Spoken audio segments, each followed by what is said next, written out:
wanted to meet interesting and stimulating people of an ancient culture and kill them. I wanted to be the first kid on my block to get a confirmed kill. We follow a conscripted soldier from basic training to the horrors of the Vietnam War. Directed by Stanley Kubrick, starring Matthew Modine, Ermey, Adam Baldwin, and that geezer from Law & Order. Controversially, right off the bat, I prefer the second hour of this film to the first. Yeah, obviously you've got the training camp, the drill sergeant, you know, all those chanting, all that hazing, all that stuff, and then deployment. I actually prefer it as well in the actual war sequences when we see Joker going around as a photographer. For some reason, the line that always sticks into my head is, "I love you long time." Yeah. Well, baby, me so horny. Me so horny. Me love you long time. That is such an iconic line. Yeah. One thing that doesn't get given enough credit to is her performance. Because I'm assuming it was a real Vietnam extra. What I was saying that? No, it was filmed in East London. So fuck knows who she was. But that felt so genuine. And there's something so iconic about that line. Probably more than any part of this film is deep into popular culture. Used in song samples from house music or whatever. Referenced constantly in things. I guarantee most people know that term, know that phrase, have heard that before and have no idea necessarily where it even comes from. Yeah, it really is an iconic line. This film really came about because Kubrick wanted to do a war film, not necessarily Vietnam, but any war film. And, you know, he was all ready to do it in around 1979, I believe. But then, of course, Apocalypse Now came out. And, you know, he was like, well, I'm not going to release a Vietnam War film at the same time as Francis Ford Coppola. And Kubrick was that kind of guy who's like, this isn't putting me off. I'm just going to do my effort and then my one will be better anyway. So we've still got Full Metal Jackets. I'm going to tear you a new asshole. Well, Pilgrim, only after you eat the peanuts out of my shit. Let me just ask off the bat, where do you rate this in Kubrick's filmography? And number two, in war films in general? Number one, Clockwork Orange, 2001 A Space Odyssey, The Shining, Lolita, and then Full Metal Jacket. Because that's the great thing about Kubrick and his diversity of work. He really did films on every single subject. But the thing is, each of those films, to a different film fan, any one of those could be number one or in any order because they're all so great in their own right.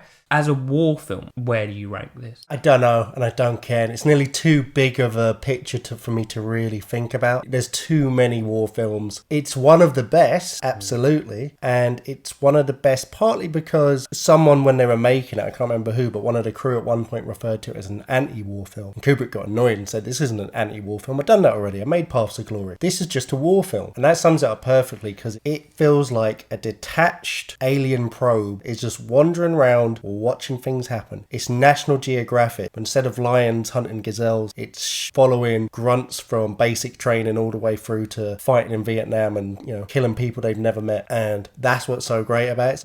I wanted to be the first kid on my block to get a confirmed kill.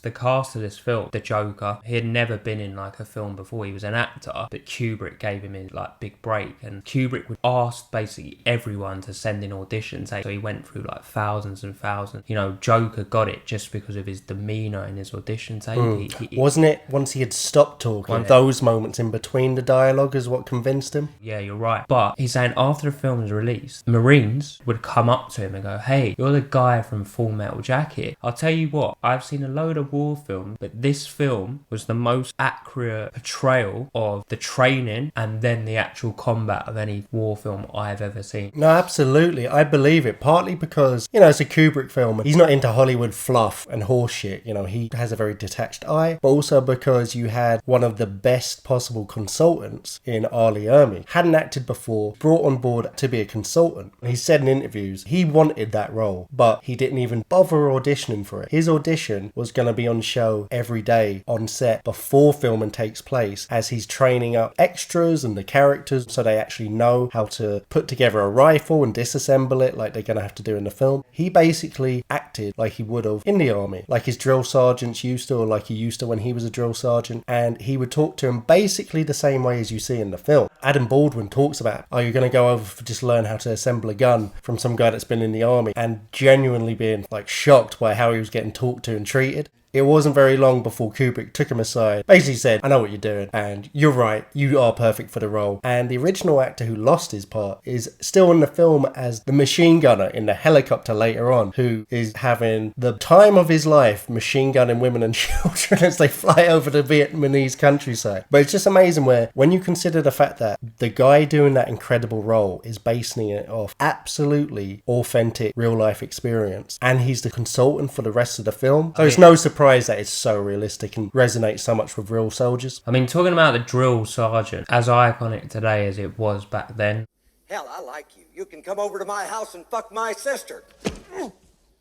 I never really realised its impact on cinema. What I really like is the psychological warfare that goes on within those buildings, within that training camp. This drill sergeant's job essentially is to break down anything they already know outside those walls about what they've learned about life, to strip them back into a robotic killing machine. The depiction of that, especially with Private Pyle, I've seen it and I know what happens, but it still unnerves me every single time, and that is testament to the acting, because the guy that plays Private Pyle, he didn't act before this, he was just a bouncer. Yeah, it's pretty mad. Like, it's fucking like... Actually met Matthew Modine while he was bouncing, who first told him that I had just been cast in this new Stanley Kubrick film, and he was all excited, and it's pretty mad that he then eventually went in to be starring in it also and spending so much of his screen time with Matthew Modine. For someone to just come in and to have no acting experience previously, you've got to look at the skill of Kubrick as a director to get that performance from a bouncer.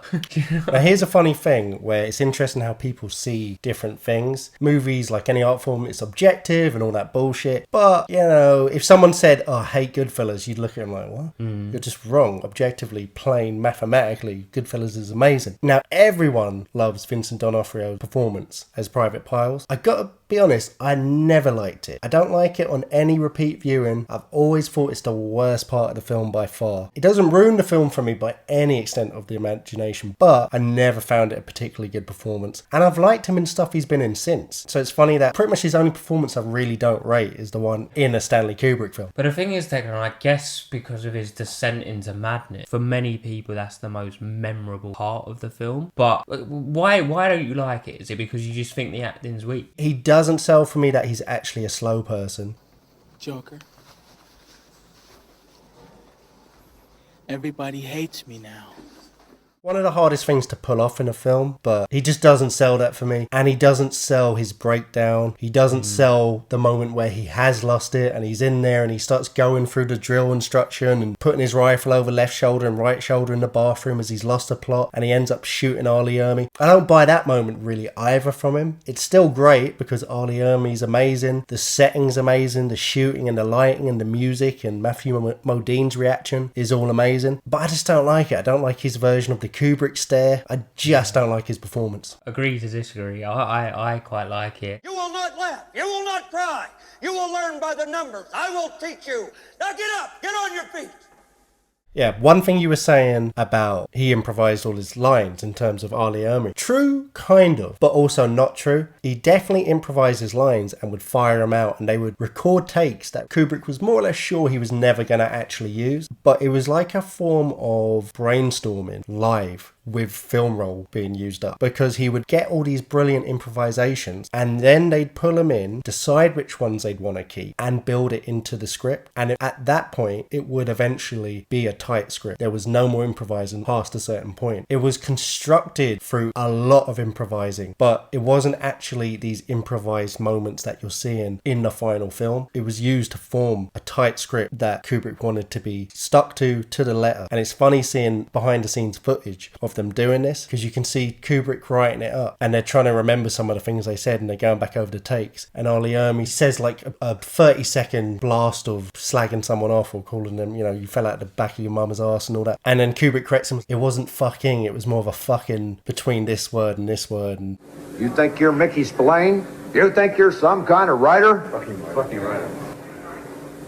That's fucking dumb. Correcting these very minute little things. So it was improvised, but then like a lot of Kubrick's work, he would try a million different things to eventually find a very specific vision that he wants. It's kind of one of those things like Chinese Whispers. It was improvised, but not to the level of he turns up on the day and starts shouting out like, "You're the kind of guy who fucks someone and doesn't give them a reach around." Yeah. It's like the other story, the famous story that always gets talked about is the fact that he sent in an audition tape of him improvising lines for 20 minutes straight while being pelted with rotten tomatoes. And it's completely untrue, but I nearly wish Google didn't exist in the modern age where that just still would get passed around because it's such a great story and visual, but completely untrue. I wonder who like makes that shit up. Like, do you reckon someone just makes it up and it's this, and then it just goes around? You'd love to know, wouldn't you? Yeah. It's like, where did COVID start? Fuck knows. Yeah. Now, I love the first half as well. It's fucking great, but I just feel like the film loses a lot of its dark atmosphere in the second half. The film really takes on the persona of Joker as a character. It's showing people laughing and joking and there's really funny moments, but it's not really showing people having fun, but it's showing you this horror with a wink and a nod. Everything's satirical. When they're coming into the base before the Tet offensive kicks off and they get attacked, you're listening to Going to the Chapel and We're Gonna Get Married. Even at the very end of the film when they're walking through this horrific scene at night where there's all these buildings on fire all around them and then just pitch black everywhere else and got this glow on them like they're in hell and they're singing Mickey Mouse theme tune. Yeah.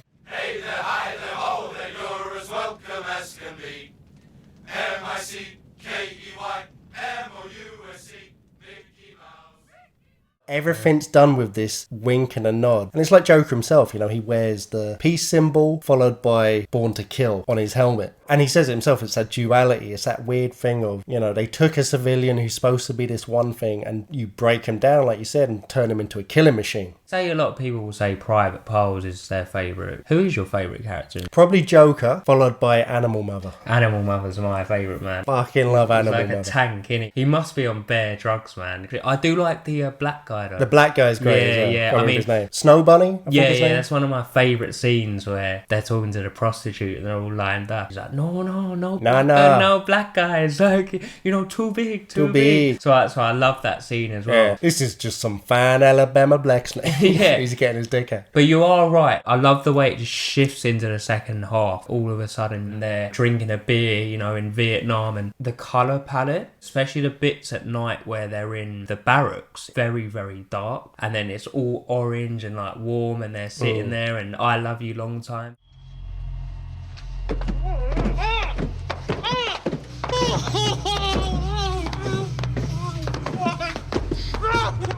Hazing kind of reminds me of Scum, where he gets the snooker balls in the sock. Whack. Where's your tool? Yeah, where's your tool? You fucking But yeah, they do Private Pyles in. It would be annoying, Declan. Imagine if you were trying your best, following all these regimented rules, and then you've got mentally challenged guy who's fucking putting donuts in lockup. And where's he getting his donut from? I don't know, actually. The mess hall. He's basically letting the team down, and then you then had to like do extra press ups or run extra miles because of him. It would be very, very frustrating. Because Joker's kind of taking him under his wing, and he's genuinely trying to help him. By the way, Joker's our hero through the story. Essentially, he's acting like some sort of dad to Private Pyles. He hesitates, and we see hesitation from Joker throughout this film, especially at the end. But he finally succumbs and does it. Would you struggle to do that? Yeah, I probably would have done it.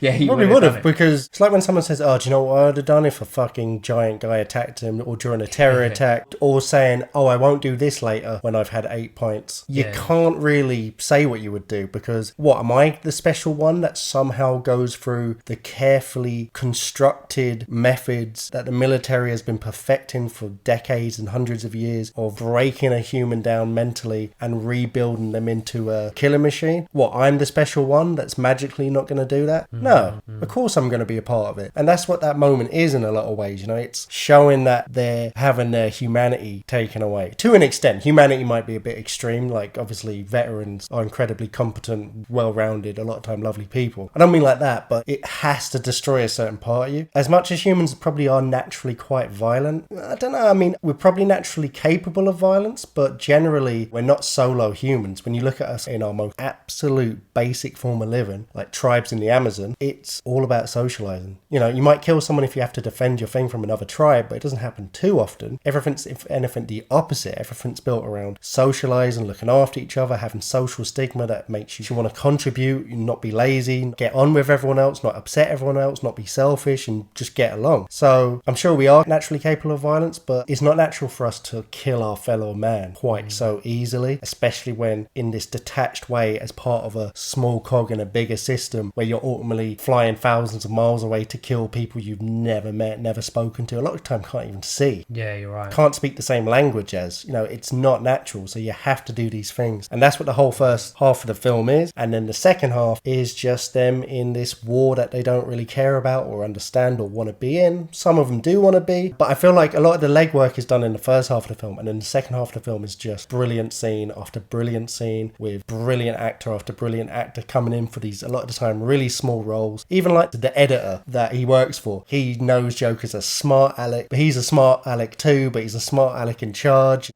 It's a huge shit sandwich, and we're all gonna have to take a bite. So when Joker first comes across Animal Mother, when he's met up with old friends from basic training, Animal Mother bowls up to him and he's giving him shit about, oh, you seen a lot of combat? And Joker starts doing his weird John Wayne impression. I'm gonna tear you a new asshole. Well, Pilgrim, only after ya eat the peanuts out of my shit. There's something about this film, even beyond being a great war film, it taps into the psychology and feelings and silliness of that locker room mentality humour between guys when they're stuck together. That's just stupid and dumb and ignorant, and on a subtle, unconscious level that we probably don't even realise we're doing all the time. Kind of always a test. We're always like testing each other. It's pretty unique in the fact that Joker becomes a wartime photographer. It's not just a general infantry guy. I like that he has a different job to do. In the first half, we don't get any background to who these people are and maybe what their motivations are and stuff like that. And sometimes it's like scratching my head, like, what was Pyle doing before? Why is he the one susceptible to the mental breakdown? But what I like in the second half of the film is the scene where they're getting filmed and they're saying to them, like, what's your motivation for being here? And I love this because it gives us a breakdown of why they're there. And Joker specifically says, I wanted to be the first boy on the block to get a confirmed kill. He's barely containing his little smirk as he speaks to the journalist. I wanted to meet people from interesting and faraway cultures and kill them. Yeah, that was fucking brilliant. Like. It's brilliant. And you see so much insight into all their characters, like Raptor Man, who is his little sort of bitch tag-along, bit of an idiot. I guess he's the only one that hasn't been in the shit and hasn't really seen anything, and he's the only one taking the interview seriously. Well, it depends on the situation. I mean, I'm here to take combat photos. But if the shit gets too thick, I mean, I'll go to the rifle. Given the sort of answers he feels like he's meant to give. Yeah, it'll be like a guy who hasn't fucked loads of girls, and then other guys been like, oh, shagged so many girls, and then like, oh, like 40-year-old virgin where he's describing boobs as a bag of sand. I watched a quick fire 60-second interview with Christopher Nolan. He's like, do you think music is the most important aspect of a film? Straight away he says no. But there's some films it's where... a dumb question. Yeah, it's a dumb question. But there is some films where the soundtrack is not that... gives it its flavour. I don't think a soundtrack can ever be the most important part of the film, because at the end of the day, the film is the film. Like, there's loads of films without music, there's silent films that are great, do you know what I mean? But this soundtrack, we have some absolute classics like Woolly Bully, bird is the word.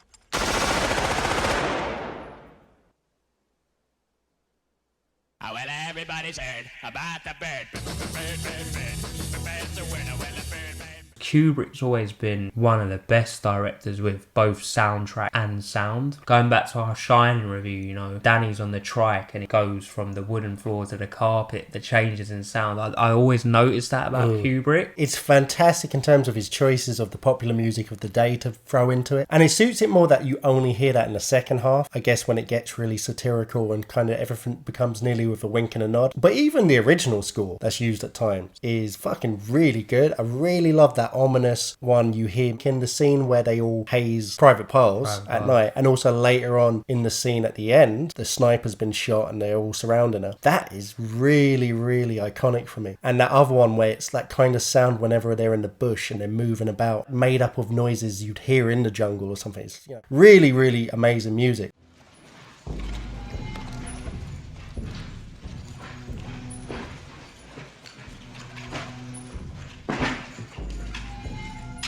One just last thing as well, on you talking about that, me saying that question of is music the most important thing. Even silent movies, now that I think about it, used to have a live orchestra playing music, so it has always been intertwined, and a big part of its power has always come from music, I guess, so you got to give it to it. But the thing is, Declan, films that focus on the Vietnam War, the music's always good because the 70s was just iconic. If we go to Apocalypse Now, the opening sequence, the helicopters raising up, and then you have fucking Jim Morrison and the Doors coming in with the end, you know. Like, imagine doing an Iraq like war in the 2000s where you're going to use Backstreet Boys or something. Like when Kubrick, like if you were making a Vietnam War film right after these lot came out, you'd probably be like, oh, I wanted to use this at the end, but you wouldn't be that bothered because there's about a million other brilliant songs you can chuck in there. That was Ricky Gervais's old joke when he's talking about rating the different wars. Vietnam has the best soundtrack. Yeah, you're right. So we progress into the film. As you said, he goes to meet Animal Mother and all of that, and then we're still following the Joker around. You talked about him having the peace and Born to Kill, and he gets pulled up on that, doesn't he, by like a general. He's like, why the fuck have you got this on? And I don't know, sometimes I found Joker a bit annoying. Like, I think he's a pretentious guy. That whole come here you son of a bitch John Wayne thing, for someone to be doing that in the middle of the war, I would be thinking you're a bit of a dickhead. Do you know what I mean? No, I totally get that, but here's my take on Joker and why he acts like that. He's found his way of keeping some sort of humanity in amongst a worse situation, because it's that thing of no matter how bleak life gets, you can still kind of laugh at it. Yeah, in a weird way. You can't be happy about it, you can't just magically turn a horrible thing positive, but you can laugh at it even if it's in a sick way or a ridiculous way. With Animal Mother, or in the craziest of situations, his number one first reaction is to diffuse it by just being ridiculous. You're a real comedian. Well, they call me the Joker. That's his way of dealing with things, of not going completely crazy. And it's his take on things. I assume he's a conscript. I don't think he's there because he believes in the war, wants to fight for his country. He has to go there. He's become a journalist. He's chosen that route. He's just enjoying the absurdity of it all. It's kind of like that whole Alan Watts thing of the Joker, like a Joker character, not from Batman, from like the card, I guess, or Jesters in classic form. No, it's that idea of being able to realise the whole thing's a game. I'm not going to take things personally. I'm just going to navigate it. I will treat my life seriously, but I will not take life seriously. I mean, war really shows society all as a whole. You've got the Joker that uses humour, but then you've actually got pure sadistic people, like Animal Mother. He's sadistic. He just loves like shooting and blowing stuff up. And then you got the machine gunner. One of my favourite scenes actually, when they say to him, do you like killing women and children? And that while he's mowing them down, like, that's what I said, boy, he's having the best time. 100% agree with you that character's sadistic. Massive disagree on Animal Mother. Oh, really? What I like about Animal Mother is, I'd say actually at the heart of it, kind of a sweetheart, but he has the biggest possible shell. You know the way they say about men and women? Women will pretend to be nice to be mean to one of their friends or another girl. Men will pretend to be mean to be nice to their friends. It's like to hang out with their friends. And he has that to the highest degree. It's like when he first comes over and he's being a dickhead to Joker. Joker goes back with a few barbs, they trade it, he passes the test, and they're fine with each other after that. His closest person who he's with in the whole film is Snowball, or Snow Bunny, or whatever he's called, and he treats him like shit. Well, maybe not treats him like shit, actually that's wrong, talks to him like shit. Racist. Says all N-bombs should hang in hell when he sneaks past him to get the hooker first. When he sits down next to him, and they're obviously best mates after meeting Joker, but he says to him, oh, thank God for sickle cell anemia, which is that disease that only black people get and die of. Yeah. But they're clearly best mates. When he gets shot and he's been used as bait by a sniper who's unseen, who wants other people to go out to try and rescue him so they can take some more people out, he is the one raging, being like, we need to go back and get him. Fuck this. Like, come on, let's go back and get him. So I wouldn't say sadistic, but definitely the machine gunner, from the little we see of him, is sadistic. You might not believe it, But under fire, Animal Mother's one of the finest human beings in the world. All he needs is somebody to throw hand grenades at him the rest of his life. He's such a complex character. Firstly, the main lieutenant dies. He's gone. Cowboy takes over. And sadly, he's on the radio, like, calling in helicopters and stuff, like, to try and find this sniper. And he gets shot through the gap, so he dies. And then the Animal Mother takes over the command. To be fair, I don't know if it's just stupidness or, like, courage or a mixture of both. He just takes the balls by the horns and, like, fuck it, runs straight through. He's the one that actually gets them to the end scene. That's what you can say. Oh, balls of steel, mate. And he leads the charge and he saves the day as much as you can save the day, because the character gets killed still, despite it. But he figures out that it's just one sniper. They surround him, get in there, and it's that final slow motion reveal as we see it's actually just a really, really young, probably teenage girl who's the sniper. There's that long moment when she's lying on the floor. They're all deciding whether to kill her. Animal Mother's saying, fuck it, just let the bitch bleed out. And Joker takes it upon himself to put her out of her misery. It does that classic Kubrick stare where you don't see the shot, you don't see everyone else's reaction, you just, the whole time, you're fixated in a really closely framed shot of Joker's face. And you see that sort of change in him as he realizes what he's done. And you hear these sort of echoey effects chatter amongst everyone else.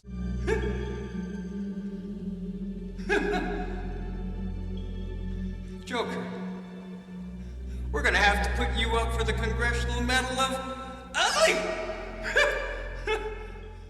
It nearly feels like it's just weird thoughts floating around his head. It's as if people aren't really saying it, because it's got this bizarre sort of tone and quality to the sound that they put on. But yeah, it's brilliant. What do you think of the final sequence? I don't even know how old this girl was meant to be, but I've heard 12, which doesn't look right to me, but I've heard older than that. Way older, yeah. But at the end of the day, her job is just to eliminate as many as possible. Like, she knows going into it, Declan, that once she fires the shot, she can pick people off, which she's been doing. But they're going to work out essentially what building she's in. So she's essentially going there to be a lone sniper. This is more or less 99.9% of the time a death sentence for me. Let's not go into the politics of the war or anything like that. But they invaded that country. They invaded her country. You know, it's sad, and we really get the wrestle of morality of it all. Are they going to let her to bleed out and, as Animal Mother says, fucking leave the bitch, let the rats eat her? Or is he going to be the one to be like, I'm going to kill her? And then we see the Mickey Mouse scene where he's kind of like walking around like, I like it here, like, or whatever he says, you know. It's a great scene, but the more I dig into it, it's fucking sad.